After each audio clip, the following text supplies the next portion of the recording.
O brasileiro não se considera preconceituoso, mas comete preconceito sem perceber. É o que revela uma pesquisa nacional Ibope que ouviu 2.000 pessoas em todo o país.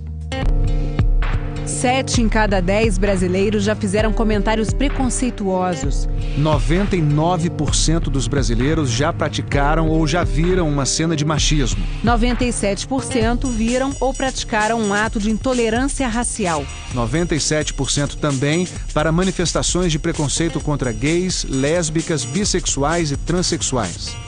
92% dos brasileiros já praticaram ou viram algum ato de preconceito contra pessoas gordas. É a chamada gordofobia. E quais as frases preconceituosas mais ouvidas pelos brasileiros? Ela tem o cabelo ruim, em primeiro lugar, citada por 70% dos entrevistados. Ela está vestida igual a uma vadia, 68%. Pode ser gay, mas não precisa beijar em público. Essa frase já foi ouvida por 58% dos brasileiros. O preconceito muitas vezes abre portas para a intolerância. O Fantástico propõe agora uma reflexão sobre casos recentes que estão aí dividindo opiniões e gerando ainda mais manifestações de ódio. Olha aqui, meus amigos, o capeta-chefe tá aqui, ó. Taca fogo em tudo. Quebra tudo, quebra tudo. Paga a vela pelo sangue de Jesus tem poder. Um traficante usa o nome de Jesus e obriga uma mãe de santo a destruir seu próprio centro de umbanda. Quebra tudo, que a senhora quer demônio-chefe, que a senhora que patrocina essa cachorrada. Ela é uma Ialorixá, sacerdotisa de culto umbandista. Está sob a mira de uma arma. Rebentaria desse demônio que tá aí. Foi há 3 semanas na Baixada Fluminense. Em apenas uma delegacia da região, 7 casos desse tipo estão sendo investigados. Um exemplo brutal da perseguição religiosa no nosso país. Historicamente, sempre houve essa perseguição. Ela não é episódica. Mas a nova face dela agora é uma face quando o tráfico de drogas se diz evangélico e começa a expulsar das comunidades as religiões de matriz africana. Eu não quero acreditar que a maioria do povo evangélico faça essa discriminação. Nessa semana, uma exposição que seria exibida no Museu de Arte do Rio Mar foi vetada pela prefeitura da cidade. A acusação é que os quadros seriam impróprios por conter referências a símbolos religiosos, a pedofilia e a zoofilia. 270 obras de 85 artistas brasileiros foram censuradas, proibidas. Sem consultar a opinião pública, o prefeito decidiu. Aqui no Rio, a gente não quer essa exposição. Saiu no jornal que ia ser no mar. Só se for no fundo do mar. Porque no Museu de Arte do Rio, não. A exposição se chama Queer Museu, Cartografias da Diferença na Arte Brasileira. As obras tratam de questões de gênero sexual e diferenças.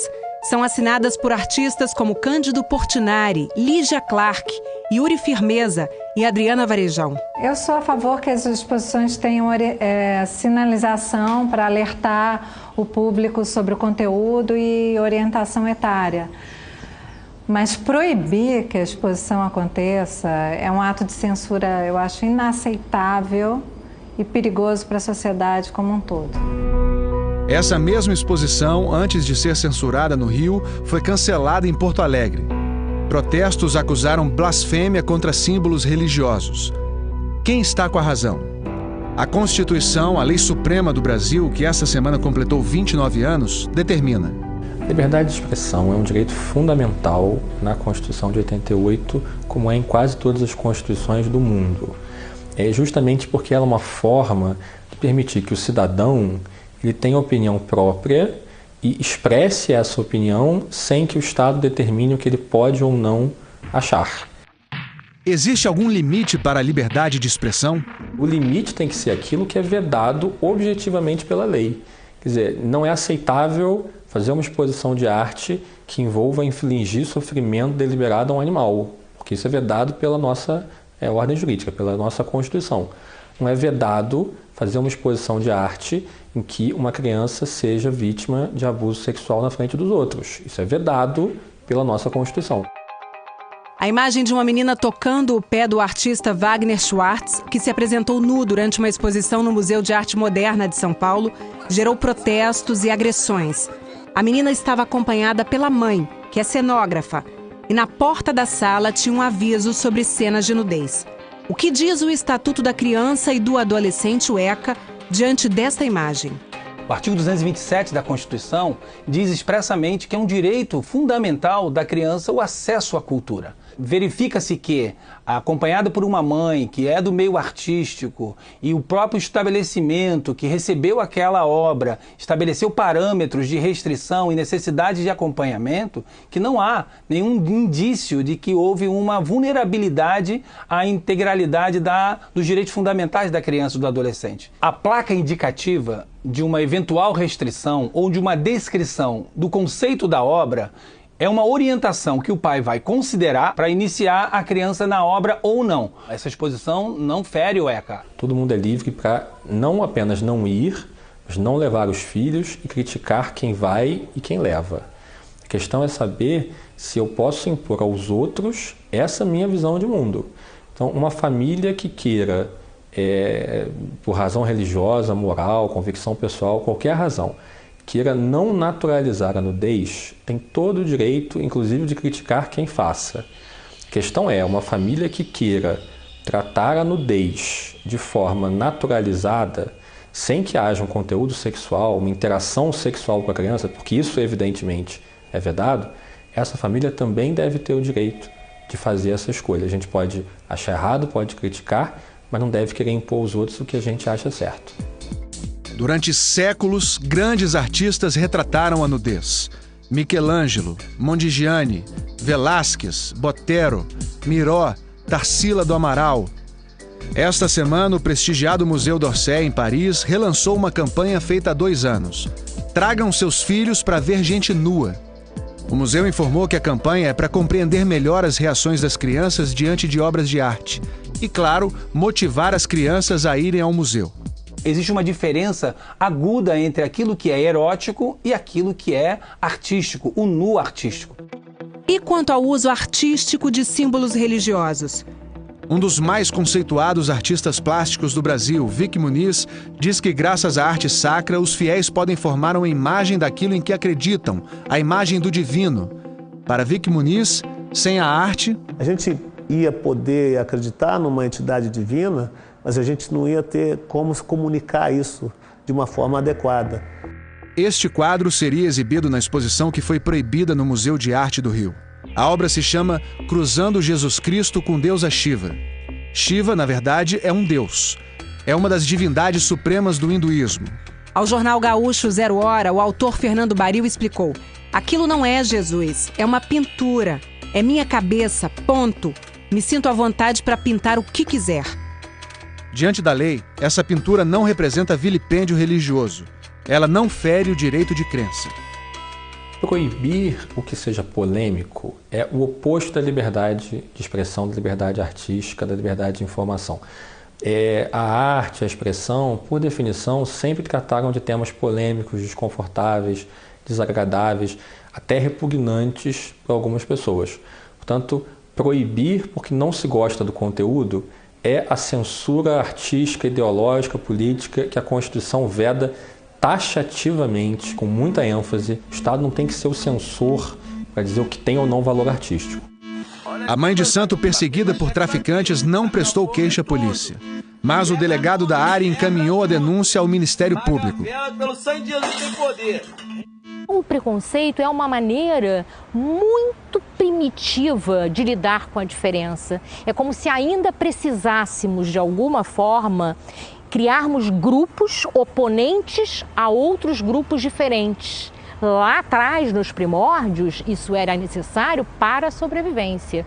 Hoje não é necessário para nada. Pelo contrário, o mundo é feito de diferenças.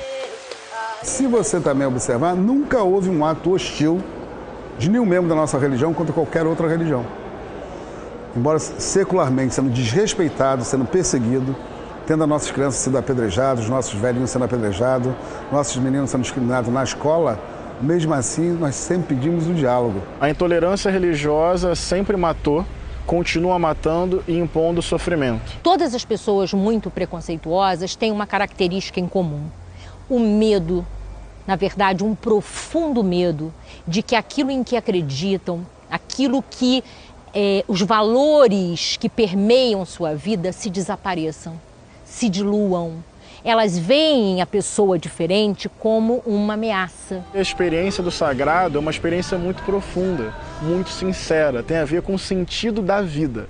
Então, quando você é limitado, quando você é violentado simplesmente por exercer a sua fé, é o seu íntimo que está sendo violentado, é a sua verdade mais profunda que está sendo impedida. Se o Brasil caminhar para esse desenho que eles querem de sociedade, todas as pluralidades, todas as liberdades serão caçadas. E é só um diálogo que eu tô tendo com vocês. Da próxima vez eu mato. Esta cena filmada na Baixada Fluminense mostra um adepto da Umbanda sendo obrigado por traficantes a destruir as guias, os colares sagrados da religião. Ele veste uma blusa com a imagem de Jesus, que também é cultuado na Umbanda com o nome de Oxalá. Primeiramente você pede licença a Jesus. O traficante usa o nome de Cristo e ameaça um homem com um taco de beisebol onde se lê diálogo. É só um diálogo que eu tô tendo com vocês. Todos os cristãos, todas as cristãs são discípulos e discípulos de alguém que sofreu com ódio a intolerância, a tortura e a violência. Portanto, não tem como usar o nome de Jesus para perseguir alguém. Não tem como usar o nome de Jesus para promover o ódio. Jesus foi vítima do ódio. Usar o nome dele para praticar o ódio é um absurdo, é uma grande contradição.